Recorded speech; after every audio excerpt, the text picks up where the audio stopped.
We are talking about best practices in STEM spaces, STEM space design, right? So I've been working in this field for last 12 years, and and mainly in the K-12 space. Okay. So there are two things, right? Spaces design, it depends on the space you have, the money you have, etc. But in general, in terms of design for a STEM space, there are two very important things which are there. Number one, if you want to create a space where you can nurture STEM explorations, it is an investment. It is not a one-time effort or a one-time, putting in money, right? You need to make sure that you will keep having operational expenditure. So make sure you budget for that.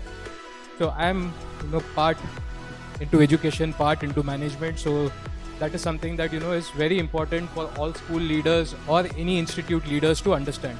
You probably get the best STEM kits, STEM material, etc. Spend like 5-10 lakhs in a year, but don't expect that that is all that you would end up spending. You will have a percentage which you would keep spending each and every year over a year if you want to upkeep it, right? Second important thing is, so this is investment in money. So you also need to make sure that the educators invest time to keep updated, because STEM is a fast changing field, right? We heard STEM is a process, we heard STEM is amalgamation of subjects, right?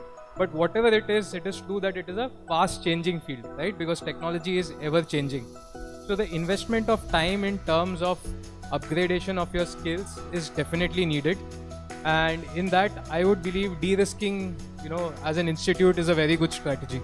I have seen great STEM programs being run in schools by great teachers, but once that teachers leave the school, then that program stops being effective, right? So you need to make sure you have multiple people trained. You need to make sure if you're going with a, some vendor who is helping you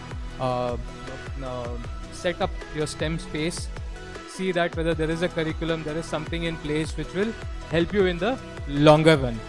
So these are my 2 cents in terms of best practices for STEM space design.